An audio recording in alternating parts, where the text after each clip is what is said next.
Senator, it's so great to have you on again. Thank you so much for coming on. Where do you come down on TikTok? Because a lot of teenagers and young adults are really mad about this.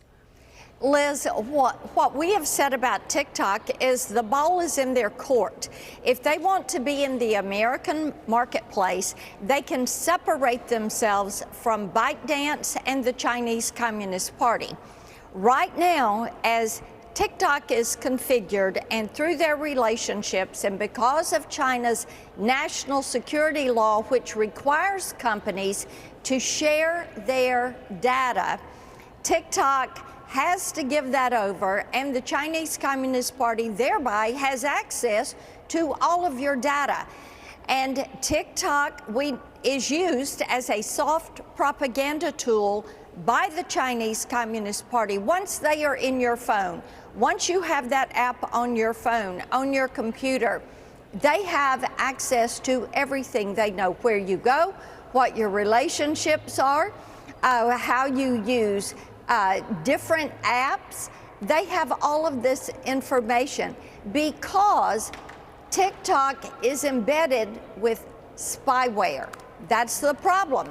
So if TikTok wants to be in this marketplace, separate yourself from the Chinese Communist Party, reconfigure your algorithms, put yourself on a different foundation so that you're not exercising spyware.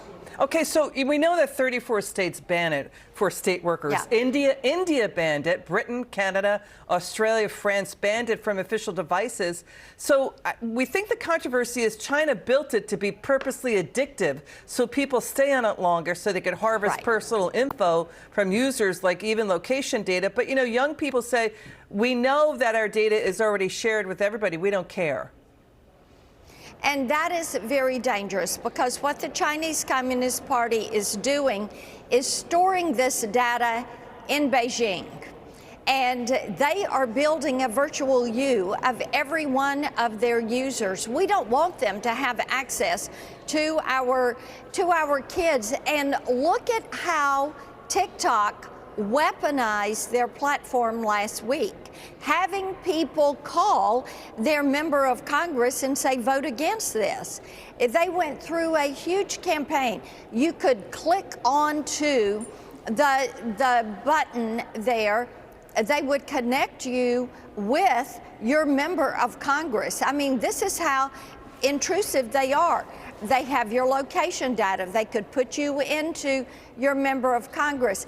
I think TikTok ended up making the point for Congress that this is definitely a dangerous app that could end up being weaponized in many different situations, and it is all controlled by the Chinese Communist Party. What's the worst case scenario there then? We know that, you know, TikTok was putting up anti-Israel images and content to sway young voters, but what's the worst case scenario for people who use it?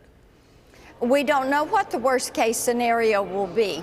What we do know, as you said, what they did after October 7th, we know how they used their own platform this week to go after the U.S. House of Representatives, and they were flooded with calls. But think about what could happen in times of a national emergency or things that could happen during an election season. And the problem is it's controlled by the Chinese Communist Party. Got it. Senator Blackburn, thanks for joining us tonight. It's good to see you again. Good to see you. Let's get right to this new development. Let's bring in